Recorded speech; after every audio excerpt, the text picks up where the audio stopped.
Lebanon becomes increasingly volatile, I want to take a moment to talk about the numerous steps the Biden-Harris administration is taking to support Americans who seek to depart or relocate within Lebanon. We are working around the clock to help Americans in Lebanon by providing as many options as possible to depart and offering loans to U.S. citizens who need assistance. Since September 27th, the United States has secured more than 4,000 airplane seats for American citizens, lawful permanent residents, and their family members to depart Lebanon. We have reserved seats for Americans and their family members on daily commercial airlines that continue to fly out of Beirut, and we have organized additional flights for U.S. citizens, lawful permanent residents, and their spouses, children, and parents to depart Lebanon. As long as the Beirut airport remains open, we will continue to make more airplane seats available daily. To date, the number of seats available continues to exceed demand. The U.S. Embassy in Beirut remains open and can help Americans who need emergency passports or other documentation. We urge Americans to take advantage of these options. Ultimately, a diplomatic resolution is the only way to achieve lasting stability and security across the Israel-Lebanon border. We are in discussions for when we will be able to achieve that. Now, earlier today, as many of you saw, the President and the Vice President received an update regarding Hurricane Helene response and recovery efforts. Under their leadership, FEMA has provided $344 million in direct assistance to survivors, along with an additional $180 million to ensure our federal partners can carry out their critical recovery work. More than 8,000 federal personnel are deployed, including FEMA disaster survivor assistant teams that are in neighborhoods across the affected states, helping survivors apply for assistance. These personnel across the Southeast, including Florida, will both continue Hurricane Helene recovery efforts and respond to the impacts of Hurricane Milton. As the President has said, we will be there for the communities devastated by the storm for as long as it takes. The President and the Vice President received a briefing on the administration's life-saving preparations ahead of Hurricane Milton. The President continues to mobilize a whole of government effort to prepare for Hurricane Milton.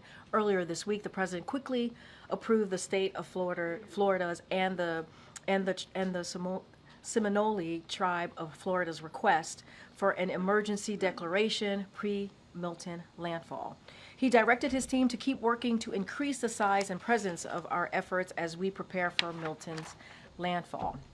The President spoke directly to Governor DeSantis, Tampa Mayor Castor, Clearwater Mayor Rector, and Pinellas County Chairwoman Peters to make sure we are meeting their needs, and gave them his personal number so they can call him directly. At the President's direction, the administration has been in touch with more than 60 local officials in cities and counties along the likely path of impact to ensure needs are met in advance of the storm. The President gathered his cabinet representing 16 agencies and departments to ensure every corner of the U.S. government is assisting with Helene recovery and preparations for Milton. And at the President's direction, FEMA Administrator Criswell will travel to Florida tonight to join the personnel on the ground and ensure every Floridian gets the help that they need.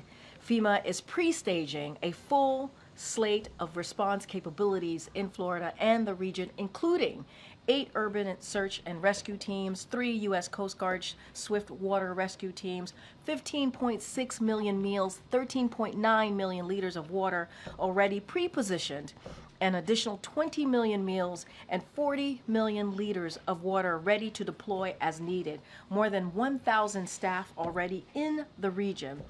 And as the President and the Vice President have said, any attempts to price gouge Americans, whether at the gas pumps, airport, or hotel counter during this storm, are unacceptable. The Justice Department, FTC, and Consumer Financial Protection Bureau put out a statement warning consumers about those looking to take advantage of natural disasters. The administration will also continue to work out, to work out and call out misinformation and conspiracy theories around the storm and federal and state responses. This is wrong, dangerous, and it must stop immediately. You heard the president speak to this just moments ago. Everyone, especially those in positions of power, must do everything they can to encourage survivors to register for assistance, not discourage them by allowing these falsehoods to fester. This storm will be catastrophic. It will be catastrophic. We urge everyone to listen to local officials, and if you are told to evacuate, do so. Please do so immediately. If you can't evacuate or need a safe place to shelter, text shelter and your zip code to 43362 to get a list of open shelters near you. With that, I will turn it over to Administrator Criswell, who is joining us virtually. Thank you so much, Administrator. I know you are incredibly busy today, but thank you for your time. And with that, I'm going to just turn it over to you. All right. Thank you very much, Karine. So good afternoon, everybody. As you just heard from Karine, I just had an opportunity to brief President Biden and Vice President Harris on our preparatory actions as we prepare for Hurricane Milton to make landfall in Florida. The entire federal family is leaning forward for Milton's response. And right now, I am in North Carolina, continuing to lead the response and recovery efforts for the impacts to Helene across many states. But I will be traveling this evening to Florida to be with the team that I have there on the ground, as well as meet with the governor and his team to make sure that we are working side by side to meet the needs of Floridians as Hurricane Milton passes through the state. I want to deliver a very important message to the people of Florida. This is going to be a catastrophic storm. It is going to be a potentially deadly storm. Please listen to your local officials as they will be giving you the best information about what you need to do where you are located. This storm is going to bring deadly storm surge, intense winds, flooding, but it is already bringing tornadoes across Florida. So if you do get an emergency message on your phone right now for a tornado warning, please seek shelter immediately. My heart goes out to all of the Floridians who have been in the path of many storms. They have had impacts from Hurricane Ian, Hurricane Debbie, Hurricane Idalia, and now Hurricane Helene and Hurricane Milton.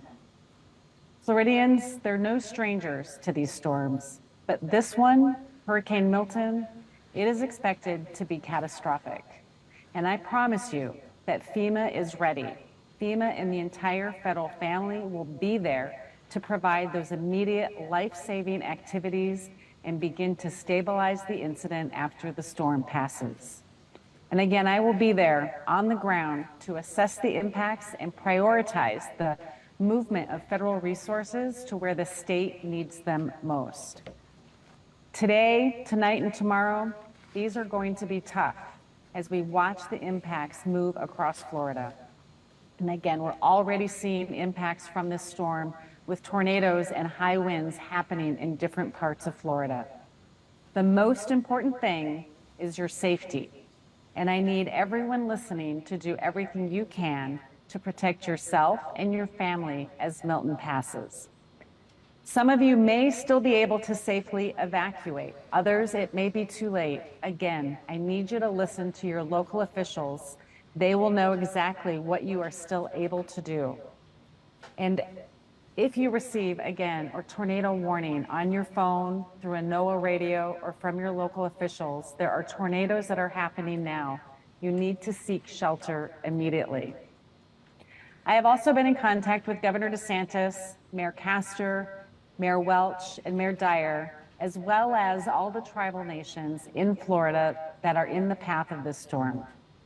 The President's swift approval of the pre-landfall emergency declaration for Florida, as well as the Seminole Tribe of Florida, allows us to be able to employ the resources that we have staged to immediately begin to save lives and support the response activities. In addition to the thousands of people that I already have on the ground in Florida for Hurricane Helene, as well as the previous storms from previous years, at the President's direction, I sent an additional 1,200 search and rescue personnel, 6 incident management assistance teams, multiple power assessment teams, and dozens of medical facility assessment personnel into the area pre-landfall. We've also staged over 500 ambulances, and the search and rescue teams include high water vehicles and air assets as well as boats to support those life-saving activities in the first hours after the storm passes. As you heard Karine say, we've also pushed millions of meals and liters of water into Florida to support those immediate needs. And let me be clear, the movement of these resources and these commodities are not taking away from our ongoing response and recovery efforts in North Carolina and the other states that were impacted by Hurricane Helene. We are built for this. We have managed multiple simultaneous catastrophic incidents before, and we are prepared to do this again. And I want the people to hear it from me. FEMA is ready. Our agency is postured to respond to this storm and maintain our current response and recovery efforts for Hurricane Helene impacted states. And we will be providing, and I will be providing regular updates to President Biden and Vice President Harris as this storm passes, so we can make sure that we are getting all of the federal resources that are needed to support their response. And they have directed me, as they always do, to make sure that Floridians continue to get everything they need. I want to be clear, we at FEMA stand ready to both continue our support to Hurricane Helene and respond to the impacts from Hurricane Milton. This is what we do best. We manage complex incidents. We coordinate, we communicate, and we respond. And again, I will be traveling to Florida later today so I can join my team as well as our state partners that are in the field preparing for the impacts from Hurricane Milton. My leadership team, they are the best of the best. They are trained to work across multiple states and support the impacts that states are going to be feeling. And I want everybody to know that we are prepared for what we need to do to support Florida as well as all of the other states. Before I take questions, I just want to emphasize once again, because this is extremely important. People need to listen to their local officials. They need to take this storm seriously. It's going to hit the west coast of Florida as a major hurricane, and it will still be a hurricane as it departs on the eastern coast of Florida. There will be flooding, there will be tornadoes, storm surge. Take the actions you need to protect yourself and your family. We do not need to lose any lives as a result of this storm. We have the time to prepare. Make sure that you're taking those actions now. And with that, Karine, I'll take any questions. Thank you so much, Administrator. I just want to remind folks that she can only hear us, can't see us. So I'm going to start calling on folks right now. Go ahead, Omar. Thank you. I appreciate you making this time. Do you have an estimate of the universe of how many people are not heeding the evacuation orders and remain at risk? I do not have an estimate, but what I can tell you is that I was in Florida on Monday. I met with the mayor of Tampa and the mayor of St. Petersburg, and I saw people leaving the area. People are listening. They are leaving. But we know there's always a few that want to stay behind and protect their home. This storm is different. This storm is going to bring deadly storm surge. And so I want people who still have time to evacuate to make sure that they're doing so, but doing so safely, under the guidance and the advice of their local officials. Go ahead, MJ. Thank you, Administrator. This is MJ Lee with CNN. The White House has been talking a lot about the threat of misinformation, disinformation as it relates to storm recovery efforts. Can you talk to us about whether there's one piece of incorrect information that you think, in your view, has been most damaging, that you think would be most important to clarify? Well, honestly, I think all of it is damaging to our ability to be able to reach people. It's intentional to create distrust, and that level of distrust is, as the president said earlier today, un-American. And what we need to do is make sure people can get the assistance that they need and they deserve. And so I want people to be able to come to us, register for assistance, so we can help them on their road to recovery. Go ahead, Nandita. Thank you, Karine. Administrator, you have said that FEMA has enough money to get through both hurricanes, Helene and Milton, but that you're assessing how much more you need from Congress. Is there an assessment that you can share with us? We're continuing to make that assessment as we do not know what it's going to cost us right now to get through Hurricane Milton. I think as I've briefed all of you before, we went into immediate needs funding in August of this year. That allowed me to make sure I had enough money for this response, and I needed that for Hurricane Helene. Without going into INF, I probably would not have had enough money to support Hurricane Helene. With the full authority to spend against the President's fiscal year 25 budget, I've been able to start paying the recovery projects that we put on hold. But the amount that we're spending for Hurricane Helene and the amount that we anticipate we're going to spend for Hurricane Milton, we are watching that very closely and assessing it every day so we can have a good estimate of how much more that we will need to be asking for in a supplemental. Go ahead, Selena.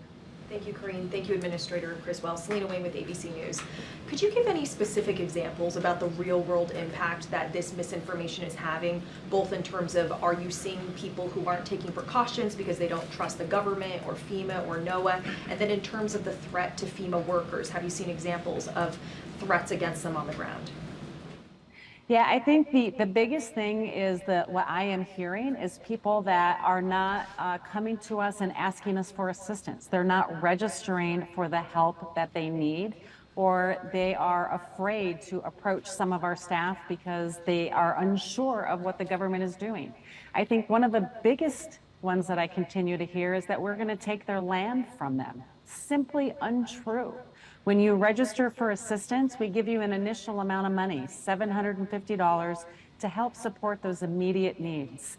And there were rumors out there that if you received this money and you didn't pay it back, that we would take your home. Simply untrue. This is a series of assistance that we give over time, those immediate needs. We've already given out over $60 million in North Carolina alone for people's property losses, as well as this immediate assistance. We will continue to give that money out. And as it relates to my staff, I mean, it's just demoralizing. I think that if they take it personally, they have left their families and their homes to come here and support people in need, but they're focused. They continue to stay focused on why they're here. They know their purpose, and that is to help people, and we'll continue to do that. Okay. Go ahead, Gabe. Thank you, Administrator. You said before that you have dealt with misinformation in the past. Why do you think that misinformation is so rampant this time around? Is it because of the election? Is it because of certain politicians? Is it because of tech platforms? Or is it because of potentially a foreign actor? Yeah, I mean, I have definitely seen misinformation before. We have had misinformation for a long time, but we have seen it increase recently. We saw a significant increase in the response in Maui, and even more, the greatest amount that I've seen in this response to Hurricane Helene. You know, I don't want to speculate as to why we're seeing this increase. It's just damaging, and it just makes it harder for us to do our job, and it's a distraction for the people that are out there doing really hard work to help the people get the assistance that they need and deserve. Ken? Could you just describe, the storm is going to be making landfall late at night on the West Coast. To what extent does that add to the complications or the dangers for residents? And just how unique is it, the fact that it will be a hurricane when it hits the West Coast, but also a hurricane when it exits the East Coast of Florida? I think anytime we see a storm hit during the evening, it just complicates things, right? Because we know that we will have power outages as a result of this. It will be dark. People will have to try to protect themselves without the same level of light that they're used to. It just creates a whole other level of complication. But as we heard from Director Brennan earlier today, it is very rare for a storm to be a hurricane when it makes landfall and as it exits the state. It's going to move quickly, according to him, through the state, but that means it's going to create these catastrophic impacts across the state. We're going to see the most significant with storm surge on the west coast, but we know from Hurricane Ian how much inland flooding and flash flooding that happened on the east coast in the Orlando area.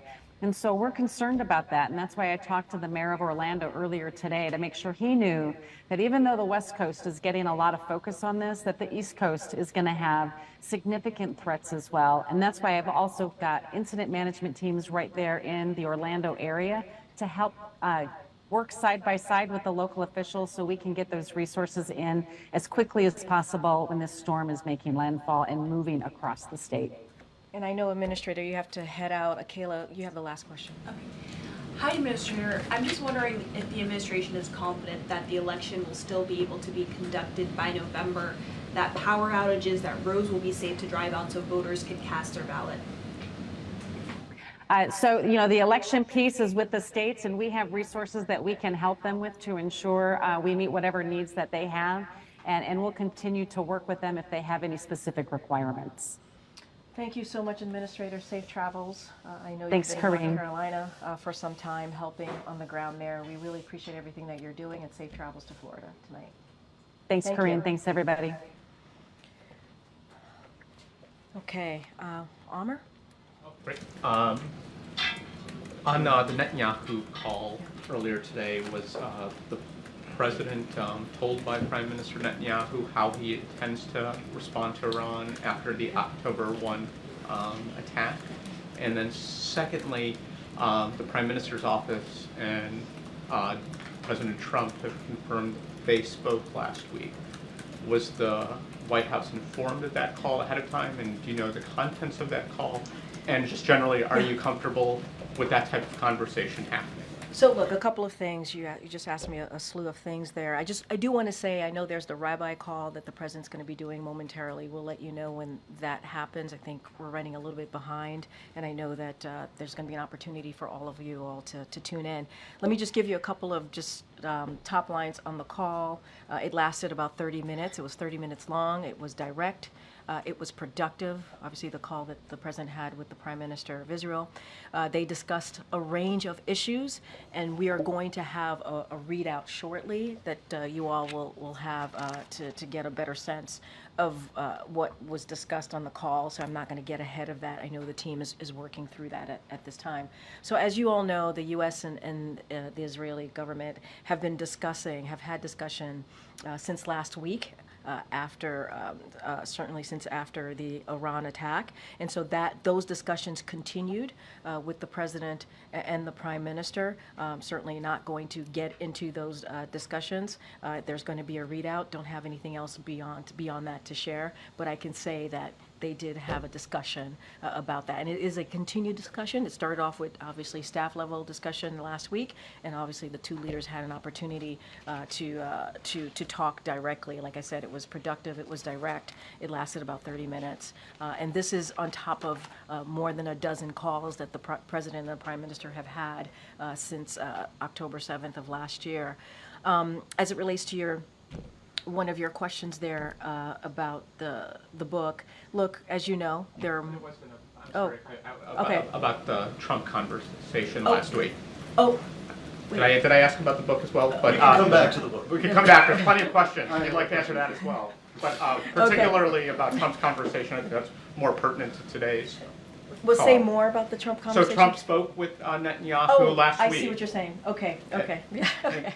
Were you guys aware of it? Look, I don't. That's something for obviously the Trump team to speak to. I can't speak to that about their conversation. I just don't have anything to add I guess beyond it's that. more relevant. Are we having like two different, a former administration and the current administration doing foreign policy at the same look, time? as you know, there's one president at a time. That has been the way that we've done this, right, in this country.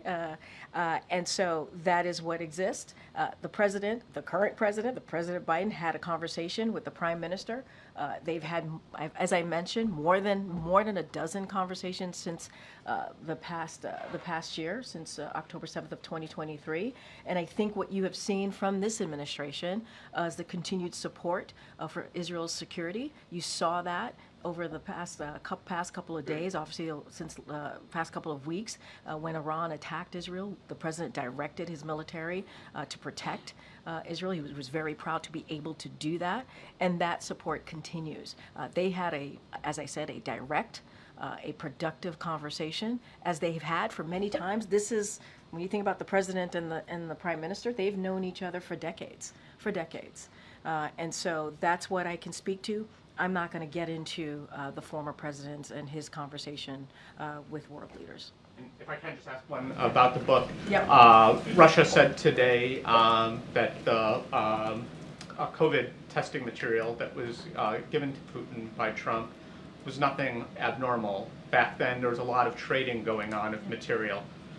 Is that true? And then if it is true, why was the president going after Trump yesterday at the KC fundraiser over giving Putin this material? I mean, look, that was a political event, so I'm going to let the president speak to whatever what he said at that event. I'm not going to go beyond that.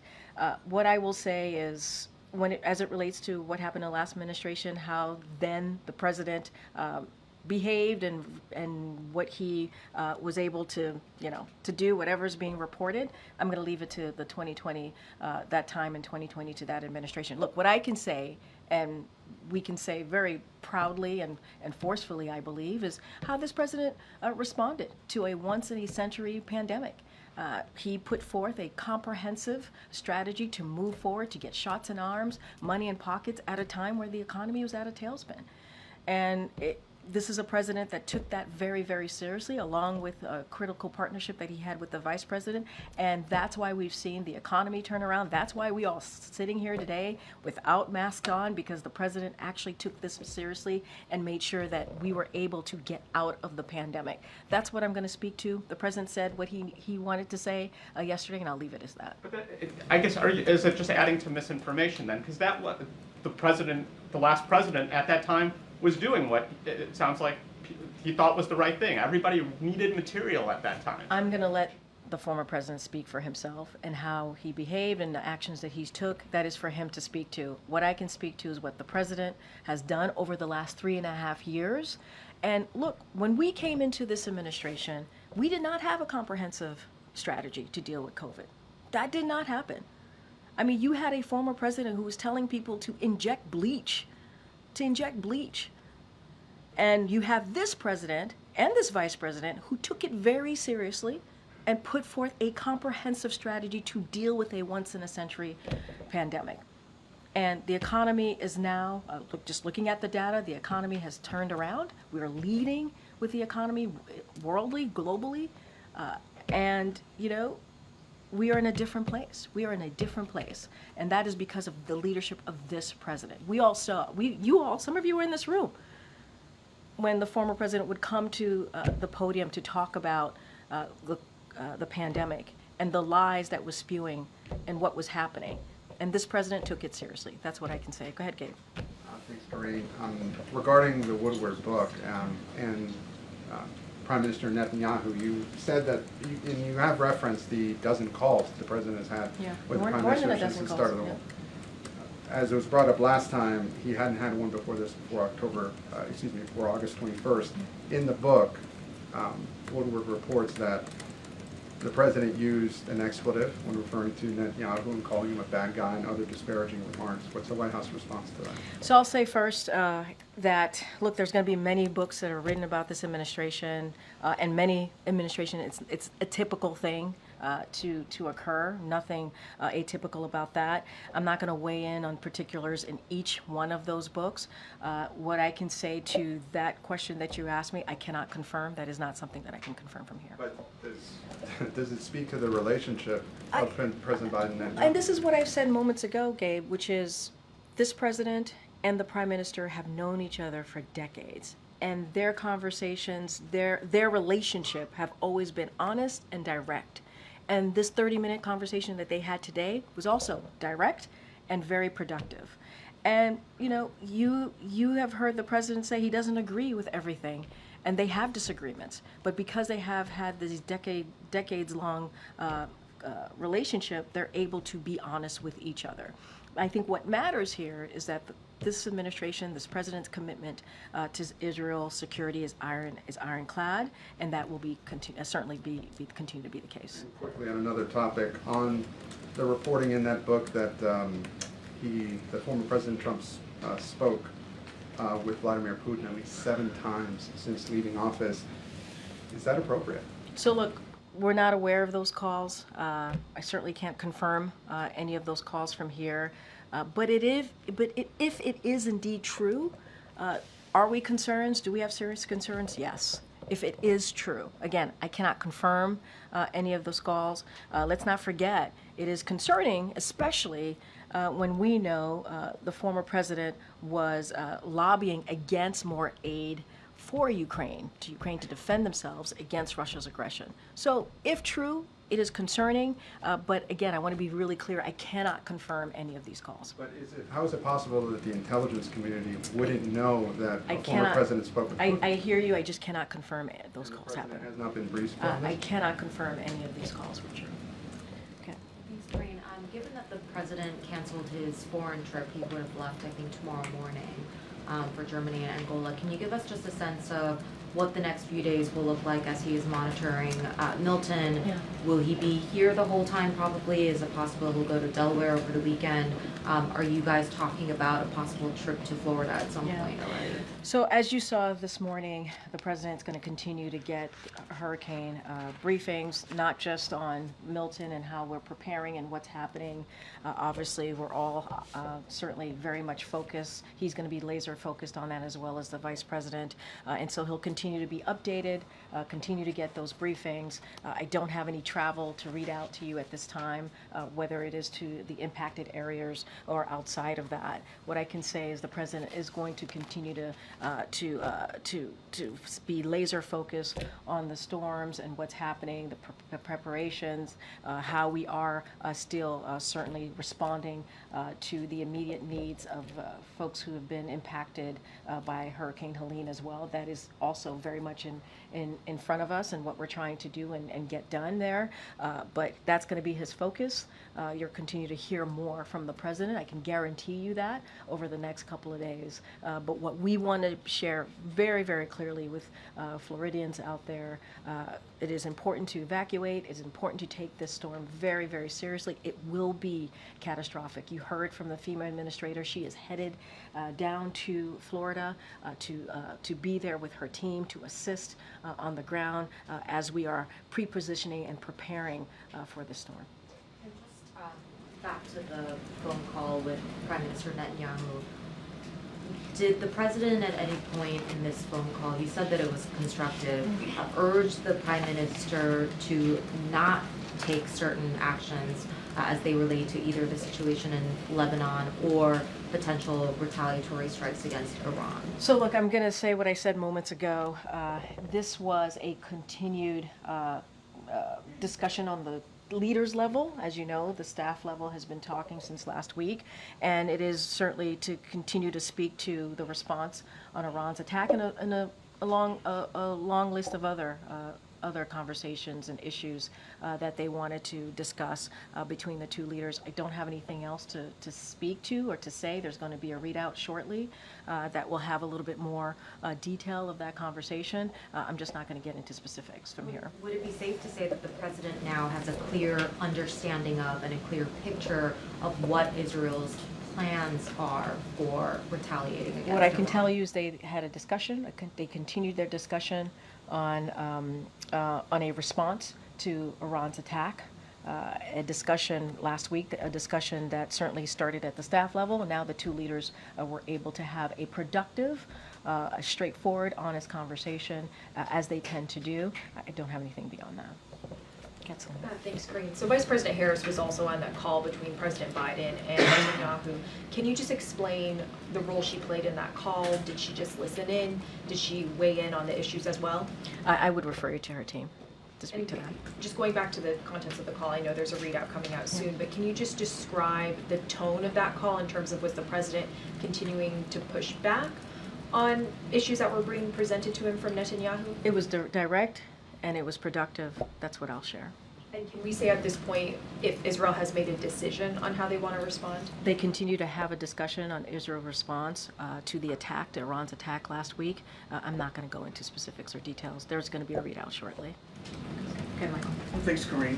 Going back to your warnings against price gouging during the hurricanes, I'm just wondering, does the administration have any reports that that's actually happening, or was this just intended to be a preemptory strike to keep it from happening? Well, I think certainly a preemptive attempt to keep it from happening. We're keeping a close eye on prices at the pump, at the airport, obviously, and also these hotel counters to just make sure that it doesn't happen. We tend to see this type of behavior during this time, and we want to be very, very clear. It is not okay. It is not.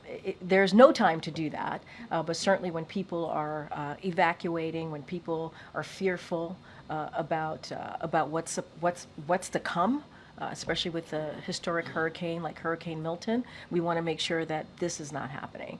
And that's why the Department of Transportation is on top of it. You have DOJ, FTC, Consumer Financial Protection Bureau, and so they're going to certainly take actions here. And to protect consumers, and that is what we want to make sure that we're doing. We're protecting consumers, we're protecting Americans, and so that's our focus. Okay. Thanks, Karine. Going back to the reporting in the Woodward book, Yeah. If former President Trump has been speaking to President Putin, he's also had calls and meetings with other foreign leaders, both since he left office and since he announced his latest campaign for the presidency. Is the administration at all concerned that he appears to be running a shadow foreign policy while campaigning for president against the incumbent administration? And so look, I'm going to give you the same answer that I give to Amr here, which is, as we know, it's one president at a time. That is how we do our business here in this country, as you know very, very clearly. Look, and I said, if there was we cannot confirm this, if there was a call with President Putin, if that is indeed true, yeah, there are concerns, especially when you had the former president lobbying against Ukraine aid. Yeah, but I cannot confirm that. I cannot confirm those calls. What about his meetings with foreign leaders such as Viktor Orban, who has opposed aid to Ukraine as well? Look, I'm going to let the former president speak to his calls with world leaders. I'm not going to dive into that, but what I will say is that this president is focused at what's at hand, right? He had a conversation with the prime minister, 30 minutes, as I stated, half an hour. It was direct. It was very much honest. It was to show that, we're going to continue to have those discussions with Israel on how they're going to respond after Iran's attack last week. You saw what this administration, what this president directed his military to do, and our commitment to Israel's security continues to be ironclad. That is what I can speak to, and that is what we're focused on. And as you know, we have a Hurricane Milton that's coming, and you heard from the president. So he has a lot to focus on, and as a leader, that's what he's going to do. One more on the same topic. Sure. Traditionally, when former presidents do interface with foreign leaders, there is a process by which they can liaise with the incumbent administration to be possibly briefed on any policy concerns and possibly provide a readout of those conversations afterwards. Has former President Trump availed himself of any resources that might be available to him? I don't have anything to speak to on that particular question, but I understand your question. I just don't have anything for you at this time. Okay. Thanks, Karine. One more try on the BB call. Sorry. Sure. Did the president during this conversation address the latest comments Prime Minister Netanyahu made, saying that Lebanon could experience the same level of destruction as Gaza if they don't free themselves from Hezbollah? So look, as I stated, they had a productive and honest conversation. But what I will say very clearly about that particular question is we cannot and will not see Lebanon turn into Gaza, into another Gaza. That is not what we want to see. The suffering in both Gaza and Lebanon adds even greater urgency, as you've heard from us, to our efforts certainly to end the conflicts and lay a foundation for lasting peace and security in the region. For over a year, if you think about what has occurred for over a year, you've seen Hezbollah has attacked Israel and rejected all off-ramps to this conflict. That's what you've seen. The suffering we are seeing in Lebanon could have been avoided if Hezbollah would have stopped its rockets attacks on Israel. So, look, I'm going to just reiterate what our position is when it comes to Lebanon. We are working our way back towards a ceasefire process, and that's going to create a space to negotiate on a diplomatic resolution that only ends the fighting. That's what we're going to continue to do, and allow civilians from both sides of the blue line to return home. And we want to see that be done safely and certainly with security as well. And so that's what our focus is going to be on. Go ahead. Thank you, Karine. I've got a I keep trying to call her. Let me let her go. Go ahead. Go ahead. Thank you. So more on the Middle East. Yeah. At this point, does the White House understand that Israel is planning to attack energy facilities in Iran? So we've spoken to that, and look, I'm not going to get into hypotheticals. I'm not going to get into that from here. That has been asked of the president. That has been asked of us last week. What I can say is that we've had discussions, we're continuing discussions with Israel on their response to Iran's attack last week. I'm not going to dive into it. I'm not going to get into it from here. And so you saw that happening on the staff level, and now what you saw today was that happening on the leaders level. I'm not going to get into hypotheticals or speculations from here. And how would you describe right now the relationship between the president and Netanyahu? I mean, look, they've known each other for decades. They've known each other for decades. And because of that, they're able to have that frank conversation. Because of that, the president's able to be honest, and they're both able to be honest to each other. And I think what I can report to you, and I've said this multiple times already, the conversation that they had today was productive. And it was direct, very much in line with many other conversations that they have had, not just in the past year, but over decades. And I think you've heard the president speak directly about his relationship with the prime minister. And so they've known each other for a long time. They've had a decades-long friendship, and I think that says it all for me. Go ahead, Mandy. Thank you. I will say in the Middle East, you said that the administration will continue evacuating U.S. citizens from Lebanon as long as the airport is open. Do you have any guarantee that Israel is not bombing the airport? Say that one more time. The last part, I didn't hear that. Does the White House have any guarantee that Israel will not bomb Beirut airport?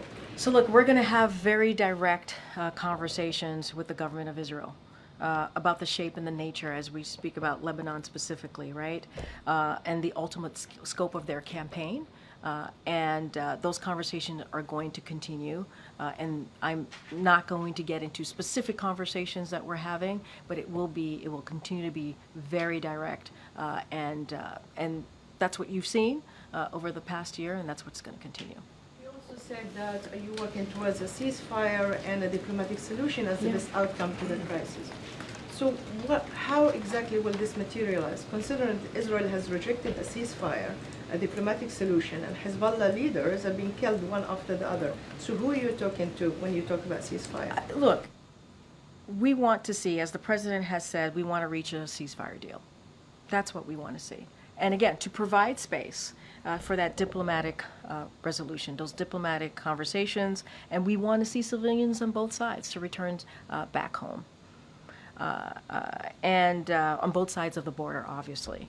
And so those discussions continue. We have been very clear that those conversations have been continuing for some time now. And ultimately, we need a diplomatic resolution. We understand that. We have to have a diplomatic resolution, and that's the only way to achieve that long-lasting stability. Right? When you think about security across the Israel and Lebanon border. And so that's what we want to see. It doesn't stop us from having those conversations, to having those discussions. Today, You heard from me, you heard from us that the two leaders spoke about an array of issues. They continued that discussion about how Israel's going to respond to Iran's attack from last week, and a bunch of other things that are incredibly important to both leaders. We'll have a readout shortly that will share a little bit more. One last question. In 2 weeks, there is already 8 hospitals in Lebanon are out of service. There is thousands of people being killed. There is 1 million forced to flee their homes, and the Israelis has called in for more troops. So how can this not be a scenario in Gaza that we have seen it unfolding? And second isn't that a mission creep? How do you agree with the Israelis on the outcome of the war if Netanyahu said we're going to continue regardless of what the White House more or less is saying, as long as we are not achieving our aims in the Look, I'm going to say what I said moments ago. We do not want to see Gaza, what happened in Gaza happen in Lebanon. That's what I said, and that is something that we do not want to see. And as we've said, Israel does have the right to defend itself, and to go after their security threats that they see. But one civilian casualty is too many, and we've been very clear about that. Israel must take every feasible precaution to prevent civilian harm. And those are the discussions that we're going to continue to have. Look, you heard from us. We announced some humanitarian assistance for Lebanon for the challenges that they're dealing with. $157 million. We announced that last week to deal with those humanitarian challenges. And so we're aware of what's going on, and we've been very clear. We've been very clear on this. Okay, Jared. Just two kind of clarifying questions, at least clarifying for me. They may be clear for others. But have you, in the talks that the president has had with the Israeli prime minister, sort of beyond just kind of the details or the readout, is there now an expectation that Israel would inform the administration in advance of action it's planning to take against Iran? What I can tell you that the discussions continue on how Israel's going to respond to that attack, to the attack from Iran last week. Those discussions continue. I'm not going to get into details from here. And then just quickly on the Lebanon, you talked about kind of the efforts being made to help Americans get out. Yeah, Americans so far, who are in Lebanon. Are those all commercial flights at this point, or are you talking about like some military charters or diplomatic charters as well? Yeah, so what I spoke to was commercial flights, and what we're trying to do, get some seats on, certainly on these flights. I would refer you to the State Department. They did a very good laydown of this as well, and they're certainly helping to lead that effort, so I would refer you to the State Department on any specifics. Go ahead, Phil. Thank you, Karine. You're pretty consistent. You don't often speculate about hypotheticals, but today on more than one occasion, you've said that if it's true that former President Trump spoke with Vladimir Putin, then that's concerning. Yeah. I'm wondering, why is this administration willing to speculate about that in particular? I said if it's true. Speculation. It's speculation, but if it's true, because I knew, right? We all knew that you all will have questions about for us about the national security concerns, about our thoughts about this, and so if it is indeed true, right? We're talking about President Putin here. We see what's happening in Ukraine, Russia's aggression in Ukraine. That's about democracy. That's about Ukrainians fighting for their freedom. And we've heard the former president say and lobby against the funding for Ukraine. So yeah, if it is true, it is indeed concerning, because we're talking about our national security here. So we want it to be very, very clear. And so I'll leave it there. And then a second question. Sure. Does President Biden regret making Merrick Garland his Attorney General, as Mr. Woodward has reported? Look, the reason I'm able to speculate, because that's a national security concern, I wanted to be very clear about that. But as I've stated many times before, there's going to be many books written about an administration. It's very much typical. And I'm just not going to comment on every specifics, every matter that comes up, or any particulars that come up. And then a national security question. Yeah. Mr. Woodward also reports that according to intelligence reports, White House officials here believed that there was as much of a 50% chance that Russia would use a tactical nuclear weapon in Ukraine. I mean, is that 50% odds number, is that accurate? And if so, would this administration, let the American public know that that kind of risk is real? Again, I'm not going to speak to everything that is in a book, every particular. There's going to be many books written, and we understand that. It's not atypical, but I won't respond to every piece in a book. All right, guys, got to go. Thank you so much. We'll see you tomorrow.